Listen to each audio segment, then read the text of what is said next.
Recording in progress.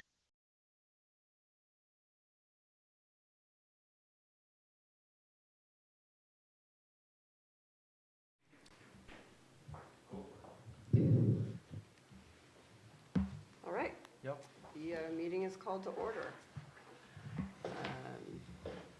Roll call, I guess, is first, right? Student trustee Quinlan.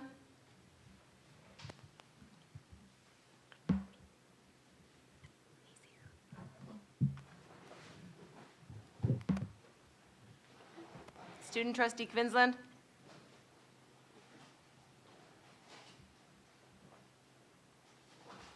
Knut, we can't hear you if you're talking. Can you say hello? So it looks like you're on the Zoom. We'll catch him on the backside. Okay. Trustee James. Present. Trustee Morton. Here. Trustee Schaefer. Here. Trustee Ohm. Here. Trustee Griffin. Here. One more time for student trustee Quinlan. All right, we see you on there. I can see his mic going on and off, so he must be there. All right, I don't think we have anything to report out of closed session. We do have one item to add to the agenda, which is a small adjustment to our board schedule just to move the location of the ELK meeting from the location of the February meeting from ELK to Mendocino and have the ELK meeting be in March. So with that one change, would anyone like to approve the agenda? Should we give that a number? Sure, good idea. Let's call that 8.5.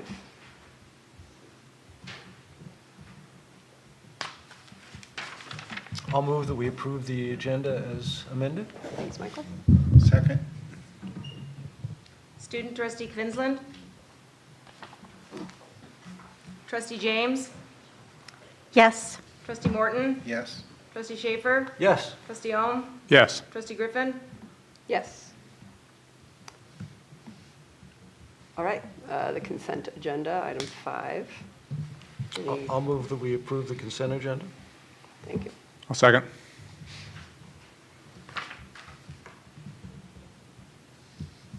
Student trustee Quinlan. Trustee James. Yes. Trustee Morton. Yes. Trustee Schaefer. Yes. Trustee Ohm. Yes. Trustee Griffin. Yes.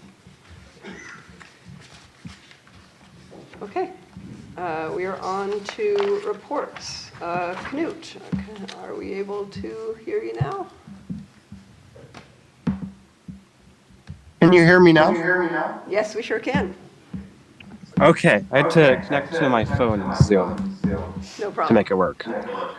Anyways, so what's been going on in the past month?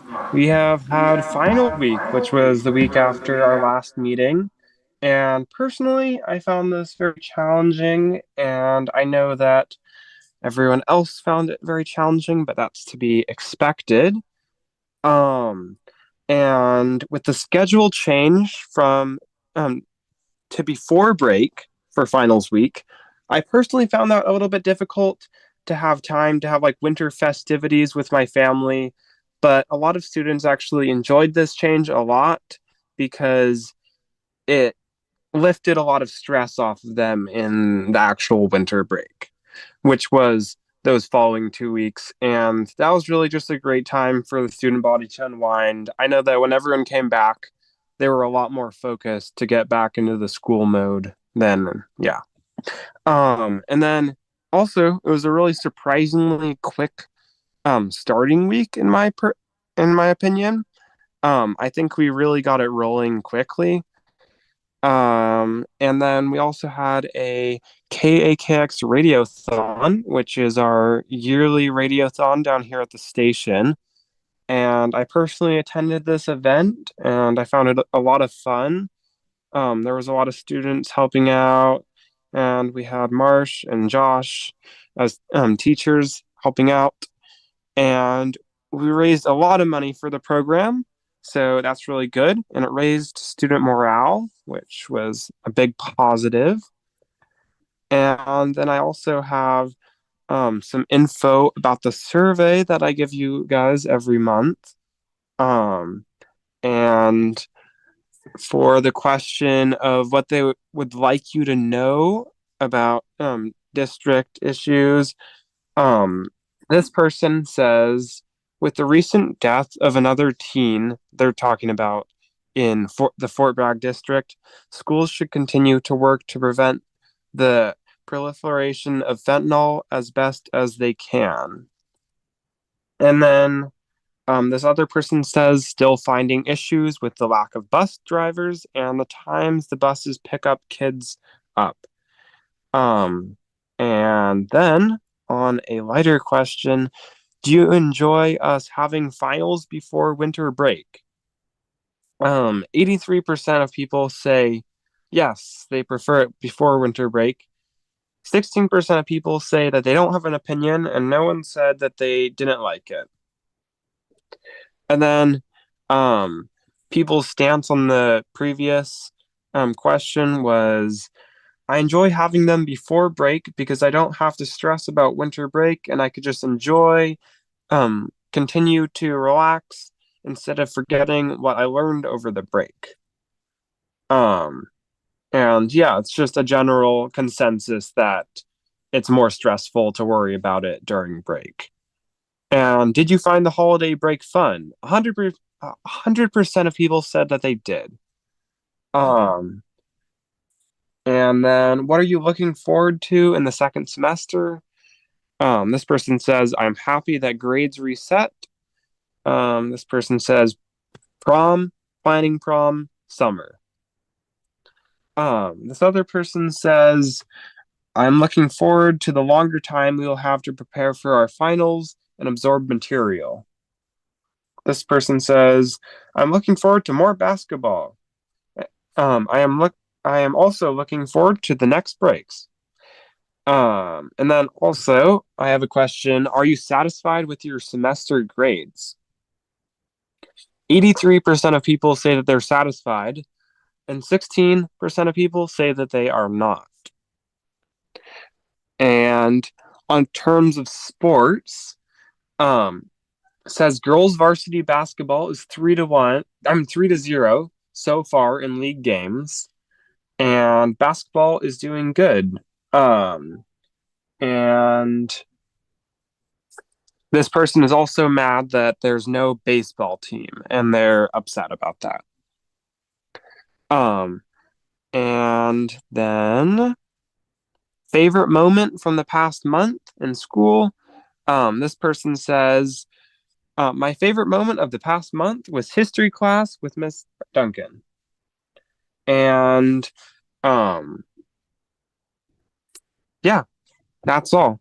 Thank you. Wonderful. Thanks, Canute. Appreciate it. All right, Tobin, I believe you're up with the high school report. I have to acknowledge that we are standing in Don Cruzer's old classroom, who's here. I'm assuming as a representative of the county in some capacity, perhaps. Yeah, and of course, Don, you probably know that before your classroom was a classroom, it was a auditorium cafeteria, which is the current thing. So we. It used to smell of homemade bread when I came to school. Yeah. So great. Go ahead, Aaron. So what I generally do is I just add pictures to whatever Canute has told you guys. So there's the basketball teams are, the JV boys don't have a lot of games this year. The girls are definitely going to tear through league. Our boys drop games to Covelo and Point Arena. So they are, they got some work to do, but it's in full swing. Go ahead. With CTE Showcase, actually, we had a board meeting, but I haven't presented since then, but many of you spoke to that. So the CTE Showcase happened in between the last time I spoke and now. Go ahead. And just a picture of the Radiothon that Canute referenced. It was also a great fundraiser for the program and generated interest in the program. We've had a number of great guest speakers. Some Marshall's brought in some for the media program, but these are a couple that Miss Duncan brought in. We had some graduates come in, recent graduates, to speak to her advisory about college and their experiences so far in that. And we also had Mary Beth Tinker of Tinker versus Des Moines and the free speech of students that happened during the Vietnam War. So that's a piece of living history presenting and talking to our students, which is pretty amazing to watch. It was really a great thing that Ms. Duncan set up. Okay. As you heard Canute say, finals was stressful and whatnot. We ended finals week with some fun and games, which was great. We had lots of activities set up thanks to Mae Martin, the ASB advisor, and Marcy Arter in the office. They really got a bunch of activities from scavenger hunts to games to craft making. It was just a great, fun time, and I think you can see from all the kids are enjoying having a good time. Just some numbers that I know you guys sometimes are interested in. Honor roll, you can see the percentage of the classes. You can see the juniors are excelling in terms of the percentage. They are a large class, and they're also super academic. You can see freshmen and sophomore are run a little lower percentage wise of numbers that made the honor roll. Tobin? Yeah. What's the threshold for being on the honor roll? 3.5. 3.5. Yeah. So, yeah, we'd like to see, 66% is high. 50%, we've had years where all classes are around 50%, 40 to 50. And I know grade inflation has come up before. I feel like, we have teachers we have some that probably have an easy A, and we have some that it's pretty hard to earn an A, So I think this is partially reflective of the effort and whatnot that students put in it as well. Just some attendance numbers. We had 5 students with perfect attendance, 26 students with no tardies, 62 additional students with 5 or fewer tardies. I just like to put that up there to show people that it is possible to get places on time. And we're currently at about 18% chronic absenteeism, but that's a moving target. We've had lots of illnesses, and it remains illness, anxiety, family trips. We often get on short-term IS, but it depends whether they get that work done or not, which are the drivers, our main drivers right now of chronic absenteeism. Okay. How much does erratic bus service affect attendance? I would say it's pretty low. Yeah. Usually there's students coming in saying, I missed the bus, or the bus wasn't there, but they're getting to school. Yeah. Construction continues. I'll let Dawn talk about that. I can just say personally, it's pretty neat to go into these spaces. The picture on the left is the new weight room looking into the new culinary teaching classroom. And you can see the art room on the bottom. And then the top right is the new entry hospitality area as you go into the foyer of the gym. And already you can tell, first of all, the things I noticed, like the dark room, it's actually pretty big. Like when you see it on the plans on paper, you're like, is this going to be big enough? But these are actually really usable, good-sized spaces that we're creating. And so I'm pretty happy with how it's looking currently. You might be hearing noises on the roof. That's because we have had some issues. They're doing just finishing up some things, but we've also had some issues with leaking in the phase 1 building, which is unfortunate. As we know, the water infiltration issues in this building, the history of that goes way back, and it's never good. So, Dawn will talk more about that, but that's just a little bit of input there. Go ahead, Aaron. And I wanted to just put out a few programs that we're adopting. The first one is for our resource program. We have a large population of students that have high needs that we really don't have the program to serve, so we have to create all that. And so we are looking to adopt something called Teach Town that helps to teach life skills to students. It's kind of a packaged curriculum, so we're looking forward to having that be able to support our efforts to give these students what they need, even though we lack those programs. There's another one here, college and career oriented, called the CCGI. This is a site, it's free to join, and it's basically has everything for college and career. It has all the FAFSA, it has a lot of the things we do in our life choices class already, all in one place. So students can go on, they can take inventory tests about the things that they might want to pursue as careers, and they can go and research colleges, and they can, their grades are uploaded from Aries. This stuff can then populate all their college applications.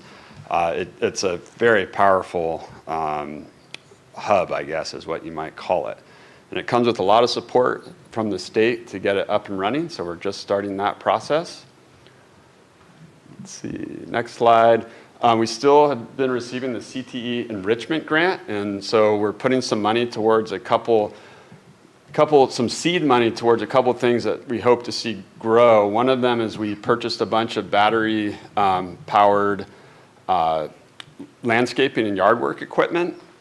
One just for working around in our plant and soil science program, but also with the hopes that if students get a little bit of training, they might be able to actually check this equipment out and use it to, say, as a way to raise money for the program, going into town and doing yard work for people and things like that, just like the media program does with their media skills. So the idea there is to sort of foster some entrepreneurship and some skills that the students might be able to use.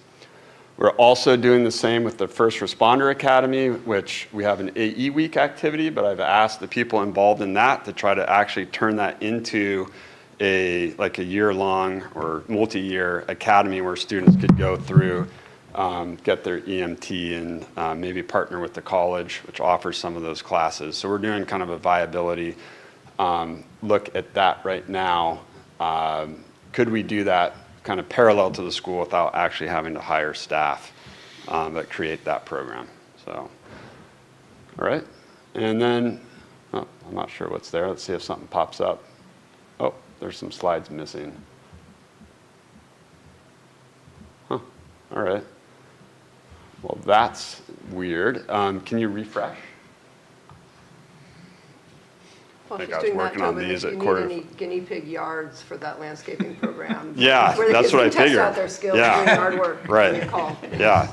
And that was, and that's Alex Fossey that is doing that, and he's excited, and he said the students are super excited to see those tools, and which is, sometimes it's hard to get the students to work in the dirt and all that, but this I think will be exciting.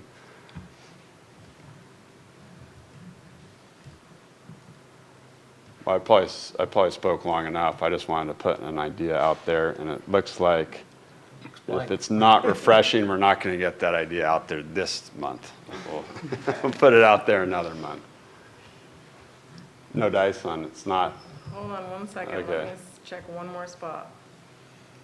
Or if you just hit the browser and then refresh the browser with the little arrow button. Here we go. There it is. Okay. So this is something I've been talking with Kim and Jason about. I just kind of want to put it out there because we have all the decisions around the cuts that are going on, and then the board workshop. There's all this information about how to spend that remaining money. And I've always felt like, and it's come up before with the outline schools, years ago with the elk and all that. And I think I said the same thing back then, which was having clear values definitely helps to make decisions. And I'm not saying you guys don't have values, but I think when I hear the staff say they want transparency, I think they understand that we can't say necessarily exactly what we're thinking. But I do think that if we state some values and some priorities, that serves as a form of transparency as to what is happening.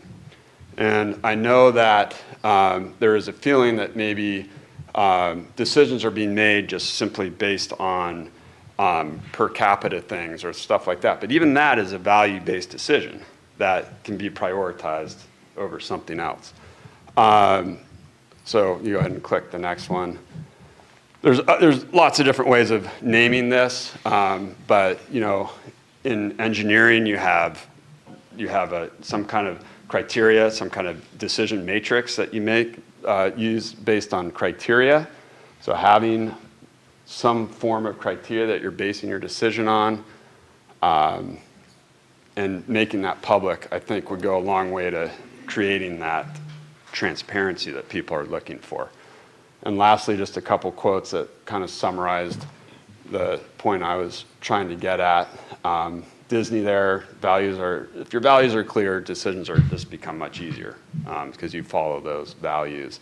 But also I think that by going through that process of determining your values or your decision criteria, that it creates a process where you really are looking at, I like how Stacey Abrams said this, the contours and the consequences of decisions. So if we go into like the meeting about how to spend the rest of the money, if is any left over, it's easy to get swayed one way by a group of people coming in and talking about sports facilities. There's so many other things. How do you make sure all those things are acknowledged and thought about and discussed as well? And so I just encourage you, and with the support of Jason, to find a process that shows people the thought process. And I think that is an important transparency that is helpful to hear opinions and hear discussion about why something might be ranked above something else without necessarily having to give away details or anything. So just want to put that out there. All right. Thank you. Thank you, Tobin. Appreciate it. Any questions or comments for Tobin? Jason? All right. I'd like to start off the meeting or my report by reporting on our chronic absenteeism rate. We're at 23.8% for the district today, which is good. That's down from 28%, I believe, at the last meeting. So it's going to fluctuate. It's been fluctuating anywhere between 20 and 30% the whole year. But if we can keep it down in the low 20s, that would be a significant improvement over last year and close to where we were before the pandemic started. Water project updates. I think it would probably be a good idea to get Matt Kennedy back here in March or April, but March preferably, because we got some bad news with the recycled water project, that the state has cut their budget significantly, and our project probably won't be funded now. It could be funded up to $5 million, so we could do some of that work, he was saying. But the good news is that we are in line and that we do have our project in with the state. So it'd be good to get him back here to tell us what exactly that means for us. And then for the water storage project, we are in the process of trying to find someone to clear brush so the surveyors can get in there, so the logger, whoever is chosen to do the logging can get the right trees out of there and get an accurate representation of what their bid is going to look like. I wasn't at the bid conference, but from what I'm hearing, we had like 25 people there, which is fantastic. For any job that we do, to get that many people looking at a project is great. So the water storage project is moving along really well. We are looking at, so most of our staff is trained with using Narcan, and we are looking at providing trainings for students and parents as well. So we are looking into that. I think it's very necessary. And it is report season, so I'm working on the civil rights data collection, the mid-year LCAP report, which you'll see next month, and then the LCAP itself is a new cycle. So a lot of reporting, a lot of paperwork, a lot of compliance. 'Tis the season. And that's it. Great, thank you. Bargaining units. Do we have anyone from MTA? Josh, are you reporting instead of Diana today? Thank you. Go for it. All right. Okay, yeah, so I'll be in, Diane and I are switching off every other month, or at least trying that.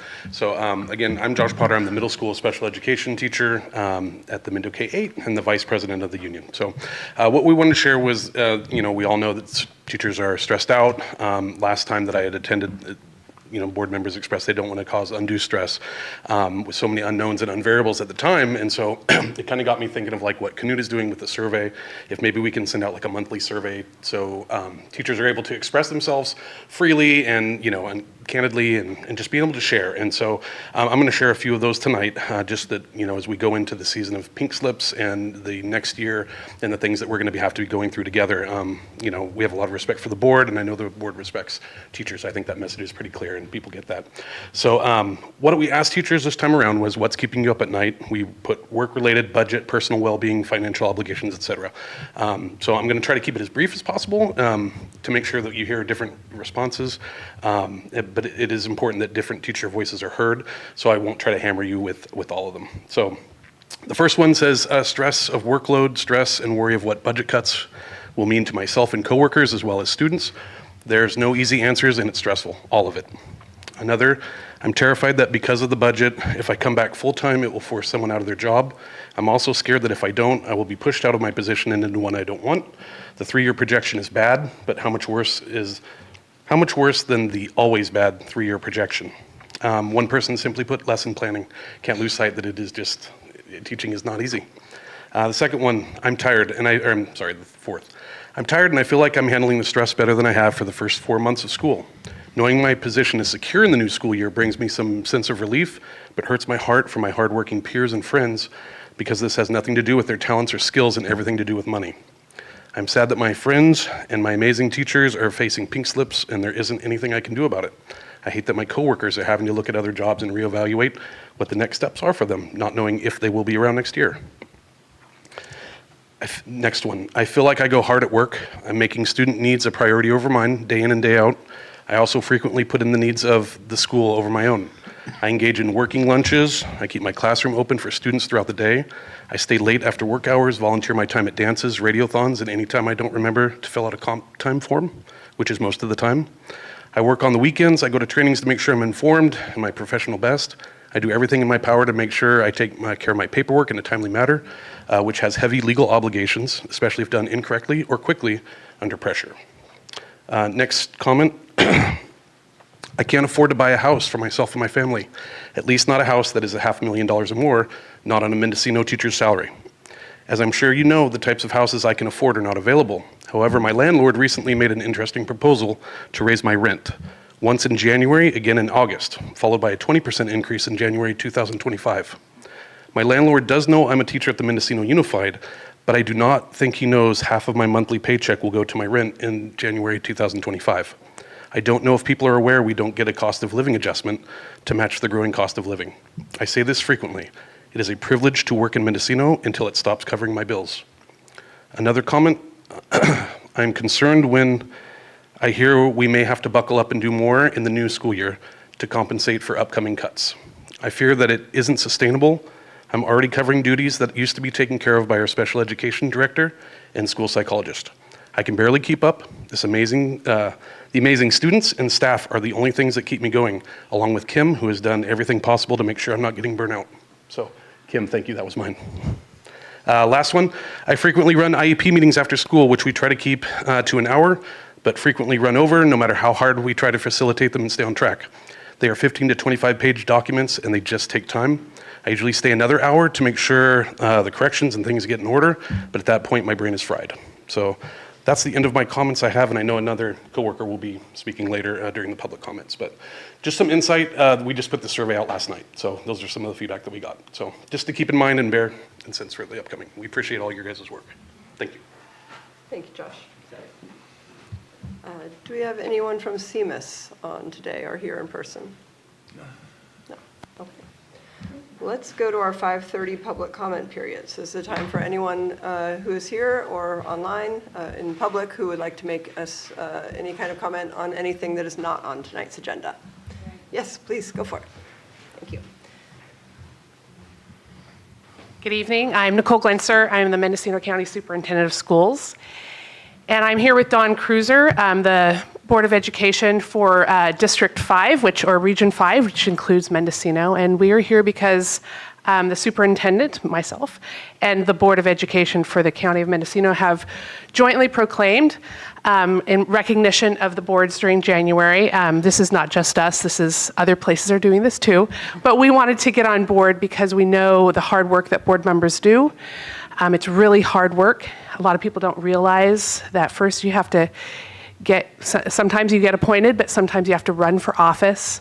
And then you get in the position and you get blamed for things that you sometimes can't control. And you often don't get credit for things that you've done well and you do control.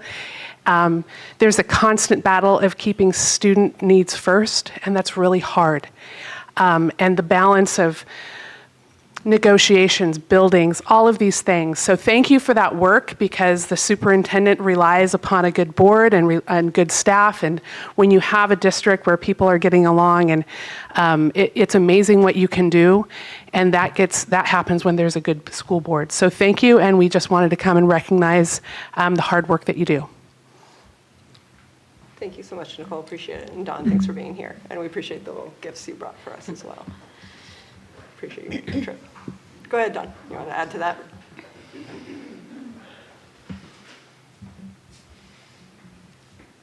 Yeah, this feels a little bit like a homecoming to me. And of course, I had to decide whether to talk tonight, but it's been a while since I had a captive audience, so I wasn't going to pass that up. Let me say, I really want to express my gratitude to each of you. As I look at this board, I have 2 former students that sit on this board, and I'm very proud of you for being willing to do public service like this. And then the other thing that I thought that really needs to be pointed out about this board is I've always felt that it was very important that board members have long-term experience. And you have 2 members here, Michael Schaefer and I'm under pressure here. Got to blank. Mark Morton, who they were on this board when I was still here teaching 16 years ago, and had been here for a time. And Mark Morton, in particular, spent his teaching career here. He was the head teacher at the grammar school, and then has been on this board all of this period of time. And I would really like to thank each of you for your commitment and for your stamina and endurance, okay? That's what it takes, and I appreciate it. A couple of other things that I wanted to mention, and that is I'm on the housing committee for the county, and this little comment about the housing problems that people are having here was very relevant. I was going to mention that back when I was teaching, we had a young English teacher come in, and he was very capable. Everyone liked him, but he only stayed here 2 years, and I went and asked him, I said, what is the reason you're leaving? And he had a very direct answer. He said, I will never be able to own a home here. And I think the situation has gotten more dire since then. So I'm hoping that as a district, you're keeping up with what they call workforce housing. The School Board Association has been pointing this out, and it turns out around the state of California, the school districts own a lot of extra land. And if I remember correctly, this school district has some extra land up there behind the elementary school. And I really believe that if the district can throw in the land for nothing, all of a sudden housing becomes more affordable. I have ideas about, I'm not too eager to see superintendents become landlords. I'm a landlord, and things can go south on you. And superintendents have enough to worry about now. And then I also feel strongly that I didn't gain wealth on my teacher's salary, but I had an uncle who told me to buy land on because they can't print any more of it. And I've accumulated a couple of rentals. I managed to get in when things were still affordable and cheap. And so I look at working class people, which is where teachers fit into the economy, and I really think that home ownership is how those people gain wealth in life. And I think there are other models besides just building rentals for teachers. I know down the road from me on Airport Road is the Woods. And for many, many years, it was owned by the Presbyterian Church. The land was owned, and yet people were still allowed to own their homes within that context.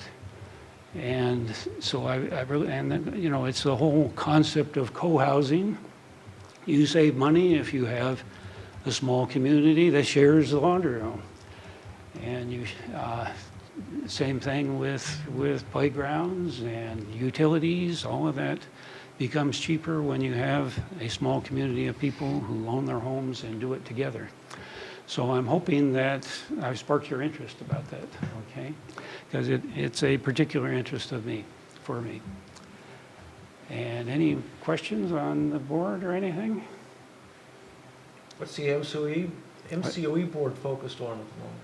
Well, again, I'm on the committee for housing. That's one of the things that we're really looking at. Mm-hmm. And then, you know, the pandemic was a big factor for MCOE. They provided a lot of the masks and other equipment, and they were instrumental in trying to set up the learning online. I thought it was a key role for the county to play. And then, you know, I have other ideas about things the county could do, but the housing thing in particular, you know, it takes a lot of expertise to go in and do a housing development, and the county has always had good people in the building department out there. Are there any districts in the county that are farther, some ways down the road in terms of developing housing? Ironically, Covelo is, Round Valley. And I've been wanting to stop in there and talk to them about it. And I think what they built is rentals there. And I think their situation was critical because, you know, so many people had come from out of the country and out of the area in order to grow marijuana there. So if a new teacher came in, there wasn't housing for them. And again, I don't know whether they did it on district land or how they structured it, but I know they have done some things there. And there's quite a few districts around the state that have done workforce housing. You know, the Bay Area and the area around Silicon Valley, I mean, where people are making big salaries, there's no housing for teachers in those areas. We're lucky here, and quite a few former students on the staff, and I think one of the keys is they had help in getting housing from family land. So we've been fortunate that way. Anything else? Thank you very much. Thanks for all your good work. Okay, it hasn't been easy in recent years. So appreciate it, and appreciate your longevity, Mark and Michael. Thank you. Thank you. Thanks for being here. All right. Anyone else from the public?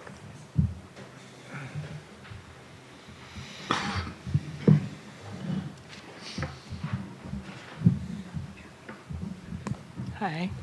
I'm Megan Miller. I am the special ed teacher up here at the high school. And I wanted to talk a little bit more about the personal and programmatic impact that recent cuts have had and will increasingly have. As you may know, I'm a special ed teacher. Last year, my co-teacher retired, and the district decided not to replace her. Logically, I'm sure it seemed to make sense that this one cut would avoid another teacher needing to get a pink slip. However, I'm sure that you can appreciate that asking one person to do a job that was previously done by two didn't feel like an easy fix.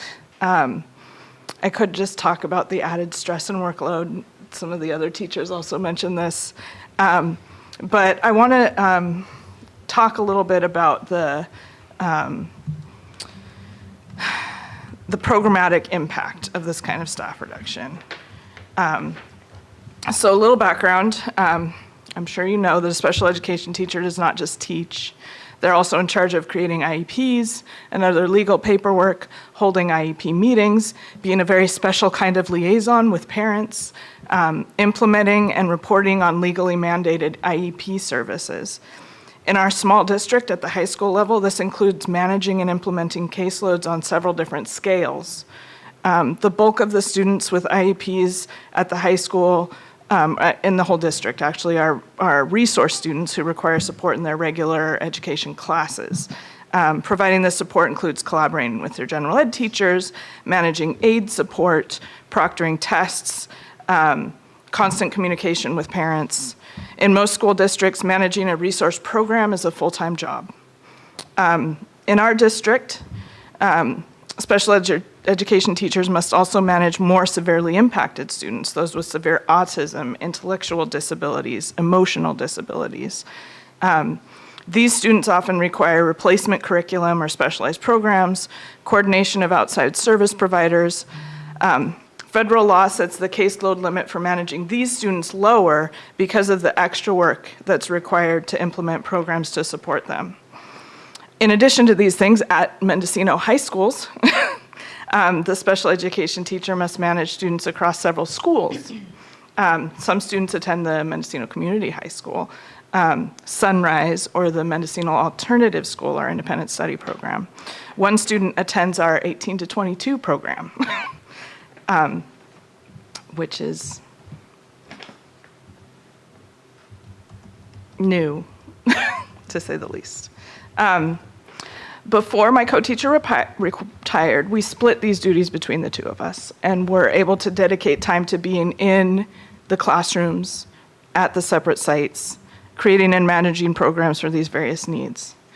Since the beginning of the year, I'm sorry to say that many of these programs have not gotten the attention they deserve.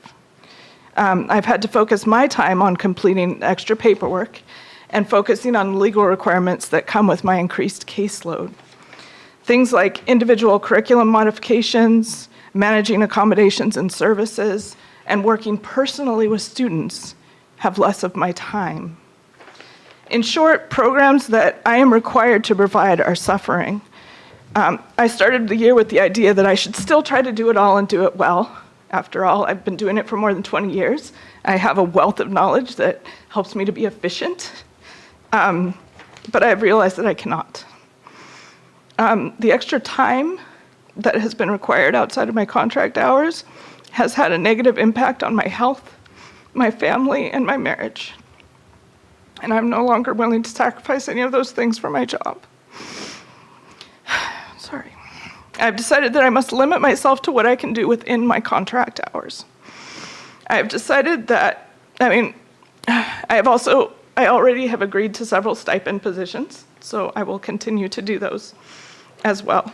But at least one of those is only open because we have not rehired a school psychologist, which, as Josh mentioned, also adds to the case or the load of the special education teachers. So I will no longer, for example, be at school 15 minutes before my contract day starts to make sure that I can greet the students as they get off the bus. These personal things are the sort of thing that will continue to suffer as the district decides to cut more personnel and programs. My hope is that the board will be able to find a way to avoid more cuts and instead restore resources that we need to be able to function at the level that has come to be expected of Mendocino Unified School District. Thank you. Thank you, Megan, appreciate it. Anyone else either here in person or online who would like to speak?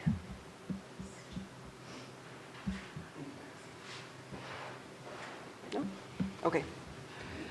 Let's move on to board reports. Lisa, would you like to start? Sure.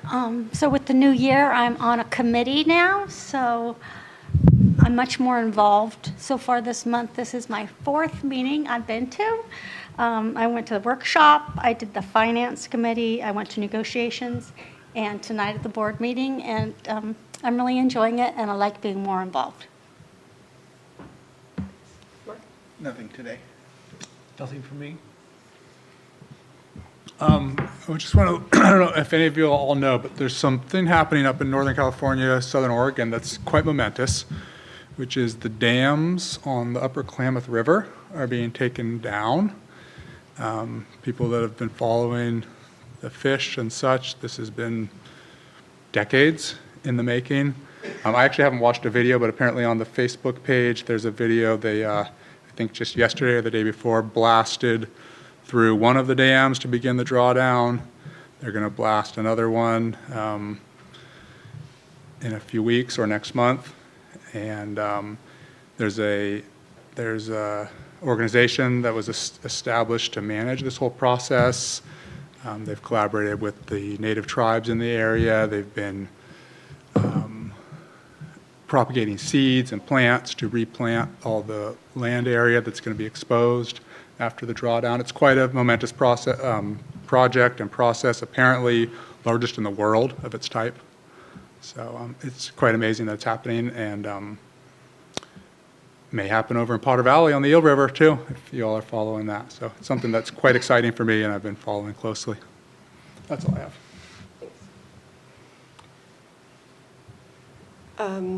I did want to mention, I think Tobin made reference to it, or somebody did, maybe Knut, but you know, I heard last night that a member of the Fort Bragg school community passed away, a senior in high school in Fort Bragg, and someone that a friend of mine in Fort Bragg knew. And then I heard that today was a particularly hard day, especially at the high school here for kids. And you know, it's such a small community that these kinds of things impact all of us. I was, of course, my immediate reaction when I first saw the news but didn't know who it was is, you know, gosh, what if it were one of our kids? And that was terrifying, and it's sad enough because, you know, everyone on the coast was our kids, and my heart goes out to everyone in the Fort Bragg community and the school district there who's dealing with that. And I want to thank the adults here at the school who were helping kids through what they were going through. You know, our kids play sports against and with each other growing up. It really is one community between Fort Bragg and Mendocino, even when we're at different schools. So just wanted to mention that I know it's been a hard day for a lot of folks. Emily, I hadn't heard about it. Is it a student? Yeah, a student at Fort Bragg High School. Okay, thank you. In the class of 2024. I know there are a couple of fundraisers through both Harvest Market and Casa del Sol to support the family. Okay. So, other than that, yeah, you know, I'm now on the facilities committee, and we had a meeting. Our last board workshop was really about the construction project and where we're at, and we're in a very lucky position of having a little bit left over after phase 1 that carried over to phase 2, and we're hoping to have a little bit left over from phase 2.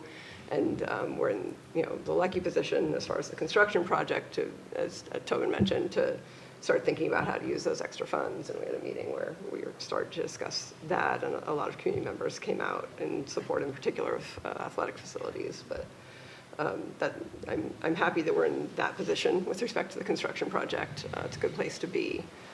At the same time, Josh, to answer your question about what's keeping me up at night, it's these upcoming budget cuts and how hard that is going to be for the entire district.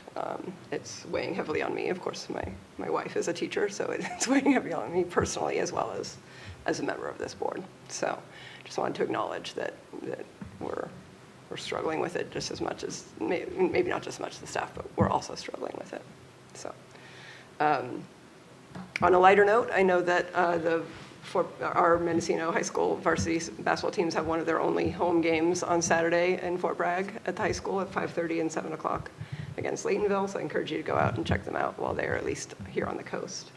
I will be down in Boonville with hopefully Tobin's daughter, if her ankle's feeling okay, at my third tournament in 3 weekends coaching middle school girls basketball, which is a ton of fun. I'm really enjoying it.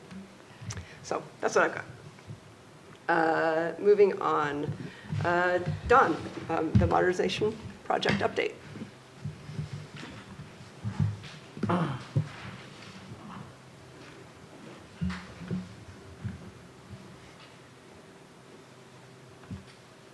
Nice to see you all again. It's since the facility meeting we had. Okay, I'll just dive right into it, I guess. Maybe next slide. Okay, this is the expenditures for phase 2 so far, and as Emily alluded, we're feeling pretty good about things. You know, phase 1 I don't have here because we're pretty much closed out phase 1, at least financially. And we did have some carryover that would help support phase 2, and we're fairly confident we're going to be able to have some carryover after phase 2, to the extent that we, at the board workshop, we talked about possibilities of doing additional work. I don't know if you want to call it phase 3, but more smaller scope projects that we could do after we finish with phase 2, not only on this campus, but you know, the community school and elsewhere. So that's real promising.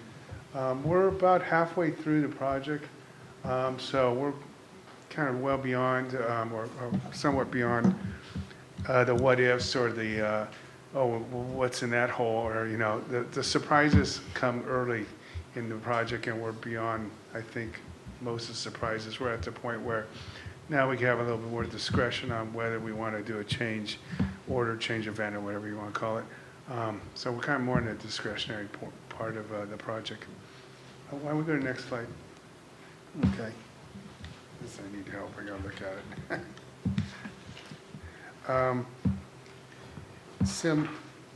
The contractor is progressing fairly well. They're probably the one big hindrance is weather. While most of the work is interior, they do get held up a little bit by the weather. But as of a day or so ago, we've got the roof on the tech building. That frees up a lot more interior work. They're planning on getting drywall installed, and that's a pretty good milestone, because in order to have drywall, you need to have a somewhat conditioned space, whether it's temporary conditioning or permanent. And they've rented some butane heaters. The roof's on now, so we can actually get to a point where they could bring drywall in and start that phase of construction. So that's real promising. There were a number of flooring. That building's funny in the sense that some of it's on a concrete slab, the gym I'm talking about, and some of it's on raised wood floor. And then there's also the tech building, which is all slab on grade. Traditionally, there's a lot of discussions and issues with vapor and vapor barriers on slab on grade floors. So we'll probably need to put some underlayment on some of that area. And the raised wood floor, which is kind of unique for actually a lot of schools are slab on grade. So there's a lot of underlayment discussions and changes that we may be doing, but nothing insurmountable really. And we're getting through that. Like I said, the single biggest thing right now is the weather. It's keeping them, it's frustrating for the superintendent of the construction, because it'll rain, and we'll get a clear day, but you need 2 or 3 clear days for things to kind of dry out. So it'll rain, we'll get a clear day, you'll get all jazzed up, and then it'll rain the next day. So it's a little bit frustrating, but in all reality, if we have to wait towards the end to do the site work, that's not a real deal breaker. He would like to pour us concrete pads to put the mechanical equipment on, so we could keep moving forward with that. Because that kind of impacts the interior more so than whether we get the parking lot in now or a month from now. But we're doing pretty well in phase 2. Probably don't have it. On phase 1, we're buttoning it up. Although we did, of recent this last rain, we've had a couple of rain leaks, roof leaks on this building. So where exactly are those leaks occurring? We had 2, and you can tell me more if you know more, Tubman. One was at the science room, and Eddie, the superintendent, went up there, and he's 100% sure that he solved that problem today. So in the next rains, we should not have any leaks in the science room. Where leaks occur a lot of times is where there's roof penetrations, and you try to avoid roof penetrations, but there's a lot of penetrations on this roof just by the nature of the age of the building and how they got mechanical. What that was probably was for the electrical for the exhaust fan has to go through the roof, and he wasn't real happy the way they installed it. So he's reinstalled that and caulked it and reflashed it. So he's 100% sure that one's not going to reoccur. The other one is in the girls' restroom, just right on the other side of that wall. That one's a little bit more befuddling. He's had the roofer up here, actually they were up here putting seals on the seams of the gutter. That was still contract work they needed to finish. They went up there and looked at it, and they got a sense of it. They're still working on what that is. There aren't a lot of horizontal penetrations. There's a vertical one. That's what you try to do, is if you got a penetration, do it through the wall rather than the roof. And the wall, this ceiling is higher than the girls' restroom, and there's a penetration between the outside and into the electrical room, which is adjacent to this. So they think it's that. They're still getting a beat on it, and they'll be working on it. We'll get it solved, but that was more of a mystery than the science room. Was there any other leaks that you could think of? Well, just outside the girls' bathroom, there was that staining on it along it, some kind of joist or something. Yeah, we're thinking that's migrating from that same leak. So we're getting a beat on that, but that's good that, well, it's plus that they were here for phase 2, because then, we don't have to bring somebody from the Bay Area or from Highway 101 over here to deal with it. Although the roofer isn't here, they have to come up, but we're getting a beat on it and getting it solved. I'm going to next slide up, my jug. Okay. I put the same slide up, I think. Okay, why don't we go to the next one? Yeah, somehow I did this. Somehow I overlapped. There's some construction photos which are similar to what Tobin showed. It looks a lot like last month's and a little bit like the month before, but things, once they start putting drywall up, it just start looking a little bit further along. They are definitely progressing well. I think they're still a little bit behind schedule, largely because of the weather. But I think next month's pictures will look substantially different than this month, which looks a lot like last month. So believe me, it's progressing. Okay. Schedule-wise, like I said, they are, for all intents and purposes, still on schedule. They kind of got a reputation in phase 1 of not finishing on time. I think we've got a better horse race of finishing on time on this one, although I'm not ready to put the bets down yet on it. The weather and outside work is lagging a little bit. Some of the drywall work should have started already, and that got held up because of the weather and not being watertight. So while they're not officially on time, I think they've got a fighting chance to get back on time. We'll see how. The jury's still out on that one. Okay. That just rests more of schedule. That's on your thing. Okay. And then this is what we're calling change events, because it's a lease back, but basically it's change orders. This is where we kind of get the temperature of where we are and how much money we might have for the next phase.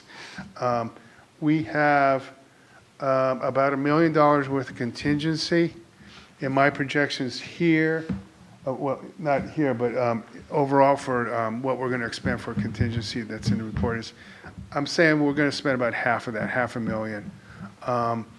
And the other $500,000 will be the carryover with other carryover from phase 1 to get $1 million or plus for beyond phase 2. What this is what's actually on paper, what we know of. Of that $500,000, I think we're going to spend $1 million contingency. I'm identifying about $250,000 of it here, or a little bit more. Some of it's been agreed to, some of it hasn't yet. You can see the single largest change event is the electrical of $140,000. That was more of a result of us requesting a bunch of electrical work after the bid. It was kind of just a bad timing thing. I'm still having heartburn with that money, and I've got a conference call with Lathrop and their subcontractor tomorrow to see where that number's coming from. I'm hoping that'll get reduced some. We'll see how convincing they are tomorrow, but that'll probably be the single largest one I could see as far as a change event. And that was just kind of bad timing of changing things up right after the bid and adding some scope. So anyway, I think we're going to be in that expend $500,000, or it may be even less. As I said, the unknowns are becoming more known now.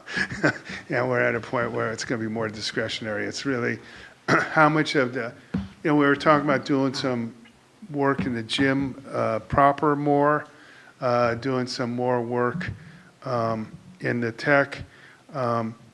And it's a question of, do we want to do it in this contract or do we want to do it later? We've had some roof issues on the gym that we looked at. Some of it's is contracted to be addressed, some of it's not. And they're filling on the life expectancy of the asphalt shingle part of the roof, which we're not changing, is a lot shorter than the roofing consultant's projection that was 18 months or 2 years ago. So we may very well want to look at doing the asphalt shingle part of the roof, whether it's, and I would suggest not doing it in this project, but doing it in a future project, but a really in short order future project. I think it'd be more cost effective to do the asphalt roof as a smaller separate project than adding it to this lease back. Windspirit and I went and looked at the community school a little bit in forethought of what we could do. We'll be meeting with the facilities group and talking more about that, but there's some things we could do there once we feel like we've got the set aside to do it. So, why don't you go to the next slide? It might be the last. Okay, I think I'm wide open for questions now. Well, on that last point you raised, we had some discussion at our workshop about whether you could get things done this summer or whether we'd have to wait until next summer. Are we more optimistic about getting things done this summer in terms of the locker rooms and the comm school than we were 2 weeks ago? Well, the locker room stuff we were going to try to do primarily in-house. That's the. We went and looked at the comm school restrooms and the roof. I think the roof's got a little bit more life in it than we were fearful. There was some patching that I think will extend that. So, and the bathrooms, while they're 20 years old, they have some semblance of meeting wheelchair access. So, it's not as bad as if it was a 1960s building or something where we'd start having to tear out walls to make wheelchair access. So I think work-wise, it's doable possibly to do it this coming summer, but process-wise, it's more questionable because we do have to go to DSA and get approvals. And as I was saying, it's just 6 to 8 weeks just to ask to get in line. And then you have to have prepared drawings to submit after that. So I think the process and the permitting is more the obstacle of getting the work done than actually getting the work done by this summer. But we can have some discussions on it if we want to proceed with making an attempt. But we're that's a dark horse. Did you determine that there isn't a way to avoid DSA's approval because of the size of the contract?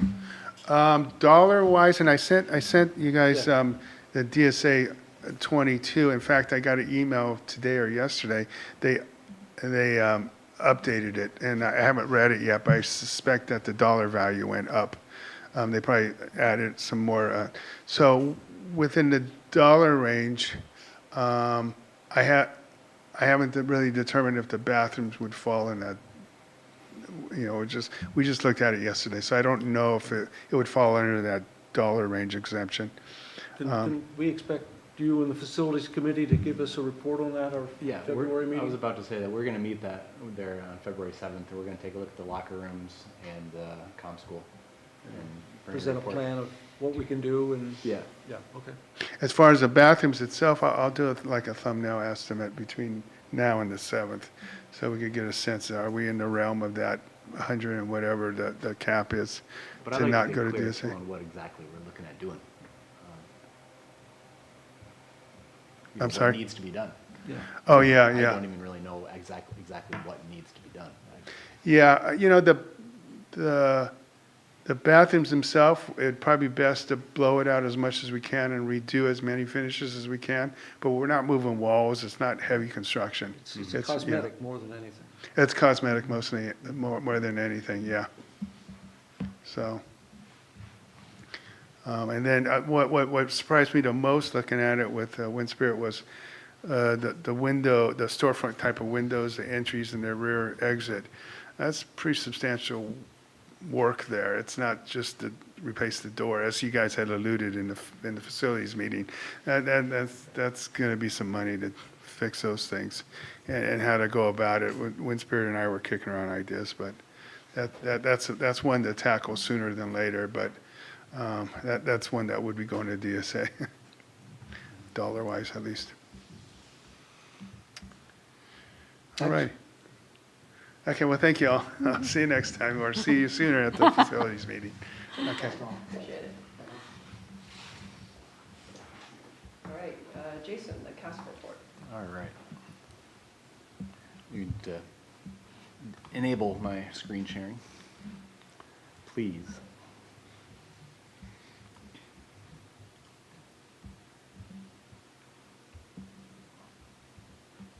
All right. So this report is full of information, but I'm going to kind of skip around here. If you have any questions, I'd love to answer any that you have.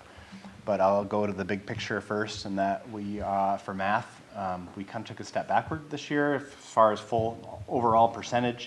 We are right at the state level, at 34% of our students meeting or exceeding the standard. The state is at 34. You can see kind of pre-COVID, we were up in the upper 40s, low 50s. For the ELA, we are at 52% of our students meeting the standard, 47% for the state. So, you know, we're making a bigger gain on our ELA results.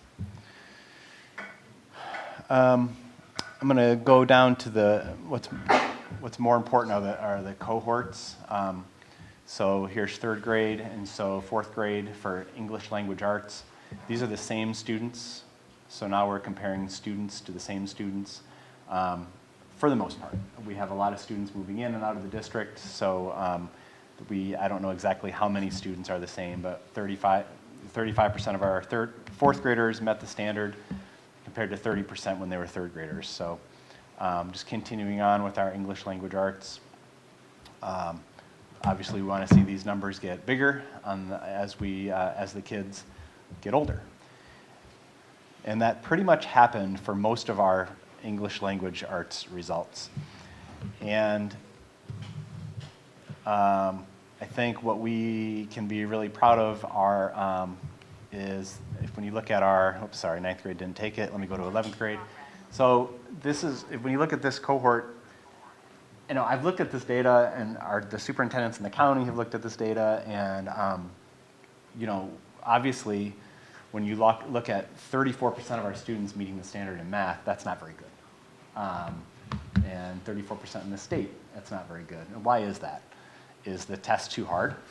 Is it simply too hard at various grade levels? I don't know. I would think that we would do better. But when you look at the state, we're still performing above the state average for the most part. Maybe by the time our students get to be 11th grade up in high school, you know, things click, and you can see our high school results are typically, if I go back to the 11th grade math and 11th grade ELA, well above the state average at the high school level. This is for English language arts. So now let me go back to math, if I can find that. So math, you can see that the numbers are lower, obviously from 35% to 18%. We're going backwards from the fourth grade. The fifth grade, staying pretty consistent. Sixth grade has always been, the sixth grade has always been historically pretty low in our district.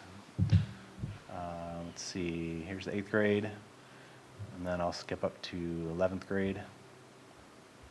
And so 44% of our 11th graders met the standard, compared to 27% at the state. I'm going to show you the science results from this year. For 23, the fifth graders took it. 65% of our students met the standard in science last year. And then our eighth graders took it, and 16% met the standard in eighth grade. And then in 12th grade, 33% met the standard. And then overall, we had 36% compared to 30 for the state. The other thing I wanted to show you was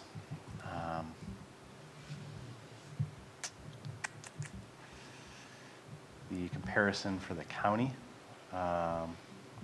Mark shared this. I shared this with the board a long time ago. But if you look at where we are in the county, I can't really highlight things because this is a picture. But here we are, Mendocino Unified. So I mean, we have by far the best scores for English language arts and math in the county.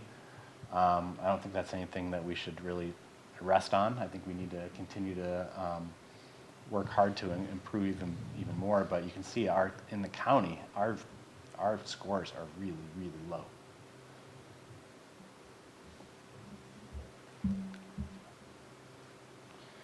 So we've had a couple of discussions at the superintendent's level, like what do we say to our communities? What do we say to our boards? And one of my ideas was to do kind of what we have always talked about here in this district. Is we don't put a lot of stake in a one-day standardized test. We put a lot of stake in other factors that measure success in our school district: the mental health of our school district, mental health of our students, the diverse opportunities we give our students, the CTE programs and pathways that we offer for such a small school district. What are our students doing after school? Are they employed? Are they going off to 4-year and 2-year colleges? And I think we're doing pretty well in all of those areas, especially compared to other districts in our county. So I'm happy to answer any questions or if anybody has any thoughts. I know that the principals dissect these scores and go over them with their staffs and look at, not only just how we did in English language arts and math, but where in the ELA tests, where in the math do we need to improve on? Look at Students can opt out these tests? They can. How do we get? Yeah, and that hurts us. That hurts us. Let's see. They can opt out. And hold on, I closed that out. Let me get that back up here. We can look at our students that are participating.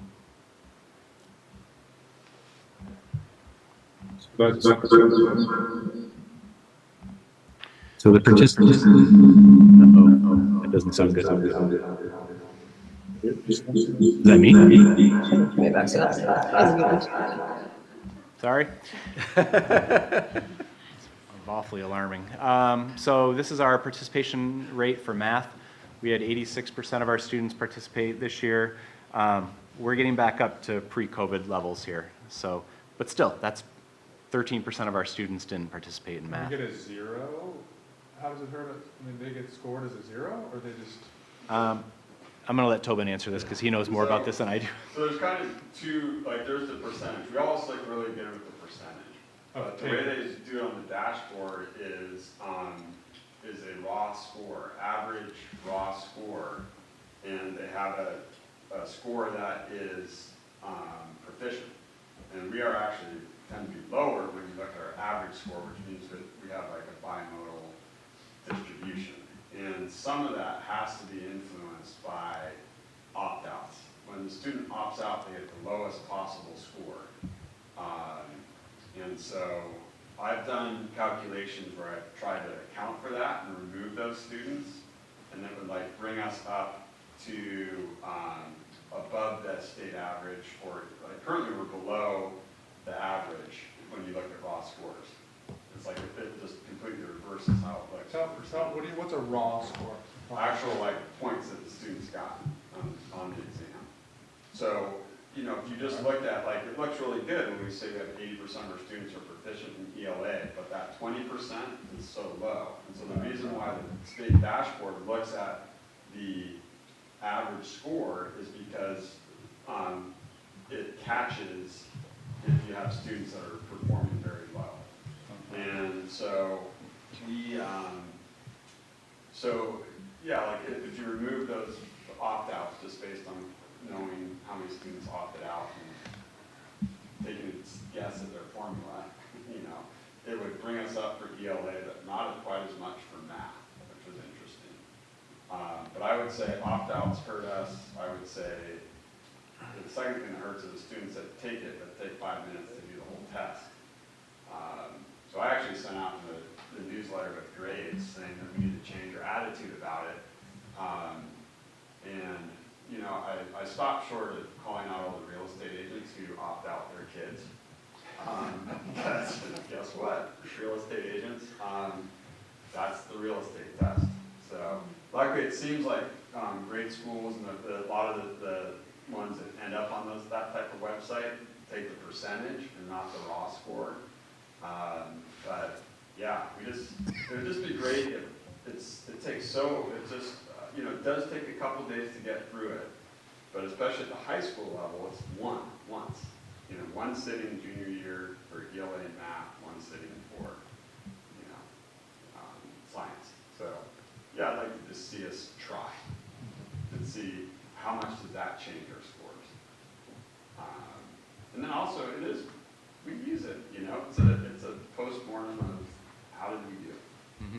And it's not, like Jason said, we're not teaching to the test, but we do use the information.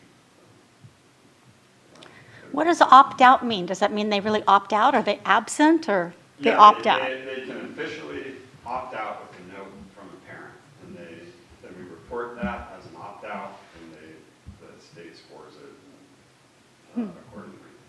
Okay. I'm still confused, so you don't know exactly how the state scores it? They call it They zero?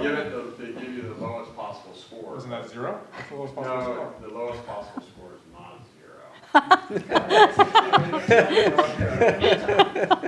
Whatever, it's too good, I forget what it is. Okay. Yeah. It made it more complicated than it needs to be, it sounds Right, like. so like I said, I don't know exactly how they are doing that, but when I And they won't tell you out? They won't tell It looks us? like it would make a difference, at least in ELA. Yeah. You're the math teacher, as I said. I can comment on that. The trouble with this testing is the students don't have a vested interest in it. I can remember giving it to my advisees, and within my advisorship, I had students of a wide variety of ability. And I remember I had one kid, Jacob Clapsaddle, who was really bright.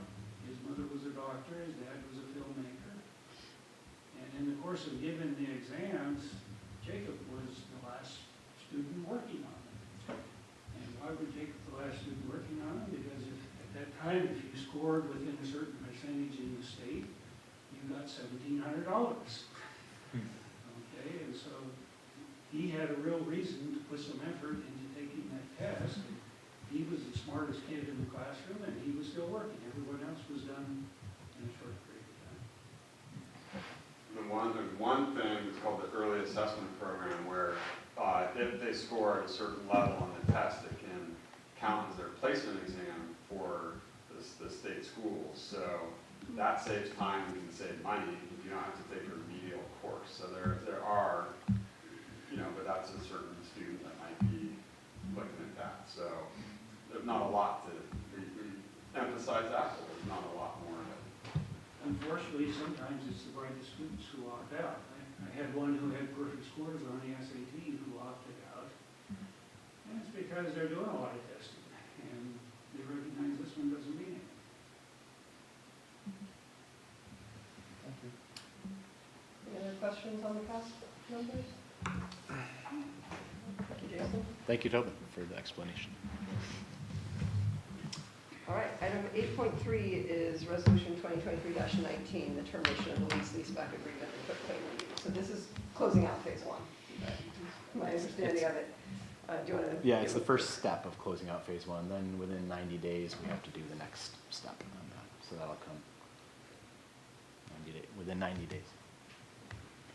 And there's something about, this affects our timeline on warranty, I believe, as well. Is that correct? Oh, I don't know. Okay, good.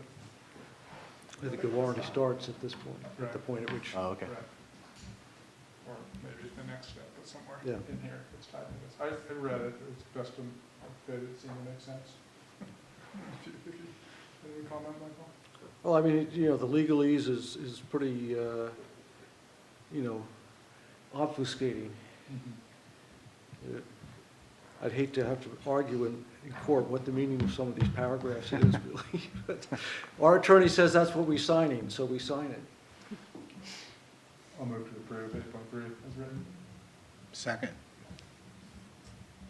Student trustee Quinlan, Yes. trustee James, Yes. trustee Morton, Aye. trustee Schaefer, Yes. trustee Alm, Yes. trustee Griffin. Yes. All right, 8.4, we've got two different board policies or administrative regulations to review. This is information only, and so we're looking at them this time, and we'll have them on as action items next time. Yep. We had them on as a first read last month. Yep. So 8.4.1 is AR 3311, this is the bids policy. You want to cover it, Jason? Yeah, the only thing that's changed here is the number. The bid threshold is now 114,500.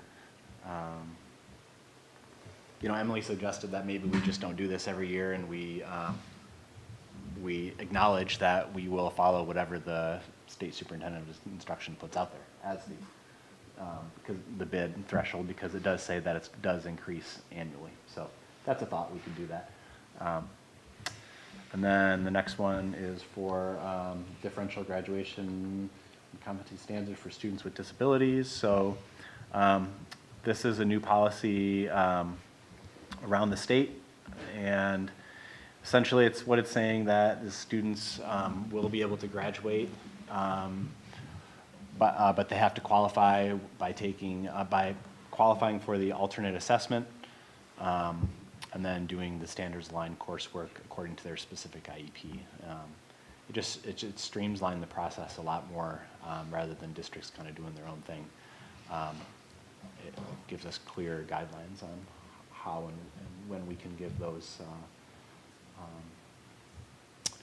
certificates of completion. Yeah, it's much more robust than the old one. It was only a couple paragraphs. Yeah. Any questions or comments on the other things?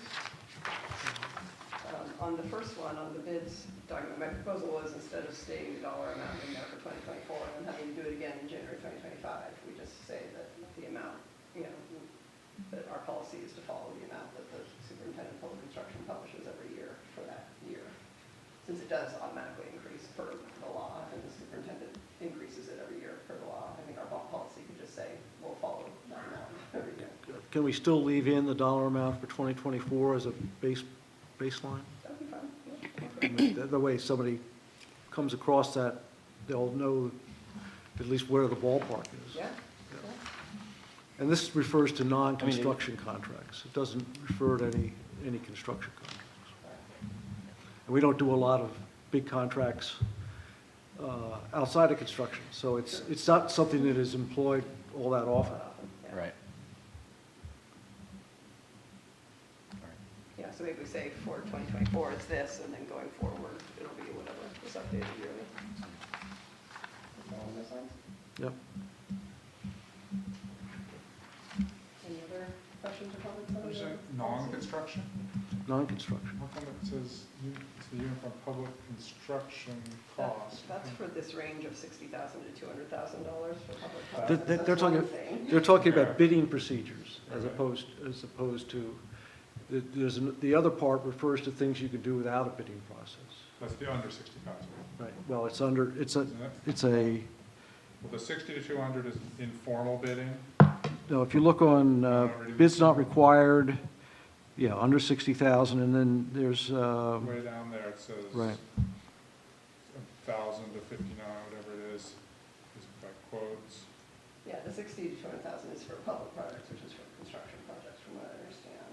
So that's addressing when it can be informal and when it can be formal. And then this other one is sort of different questions, not about construction projects, but other projects. And you have to put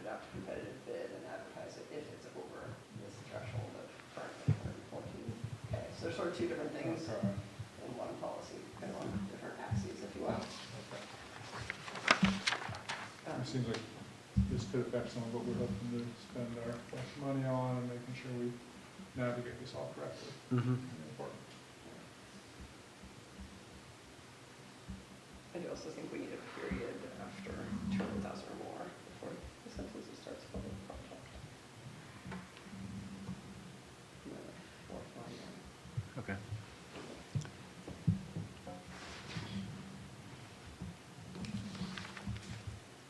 We good? Questions or comments? Yeah, that's coming back. We don't, it's just information right now. Correct. 8.5, we added, which is just to amend our board calendar to meet in February here and in March in Elk, because of a logistical conflict that made more sense to meet here. I'll make that motion to do that. A second. Student trustee Quinlan, Yes. trustee James, Yes. trustee Morton, Yes. trustee Schaefer, Yes. trustee Ohm, Yes. trustee Griffin. Yes. All right, so we've got future agenda items listed. Anything you should note or comment on there? Okay. And then the next board meeting will be February 15th here at the high school. Well, the next board meeting will be February here Yeah, and March in Elk. that's what I said, right, February 15th here. Yeah. Yeah. There was a future agenda item that, Mark, you said you wanted something, oh, the solar. You wanted to have a solar discussion. Yeah, find out Right. where we are. Yeah, so we sent Aren't we a- waiting for a letter? An update from, Yeah, so I forwarded you all the update. Right. But, then you responded and said you would like to have it on the agenda. Isn't he going to come and talk to us or be on Zoom? He's not planning to unless we have. No. Is that what you would like him to do? You're talking about Tom or Mark? Tom? Yeah. I don't know that he needs to. I mean, as long as we're kept up to date. I think he was saying that if we, well, this is not on the agenda, so I don't know how much I can talk about this, but I think he was saying that if we can do it as long as we get the project completed by 2026, is that right? Is that the way I read it? I wasn't very clear, actually, reading that letter, what we could do and what we couldn't do. Okay. Well, that's a reason to get them. So maybe the facilities committee could iron that out, and if there is a proposal that's viable to go forward, present it to us at a future meeting. Yeah, okay. All right. Well, just add it to our agenda. It's to waste your time instead of with that, ours. we're adjourned. Thank you. Thank you.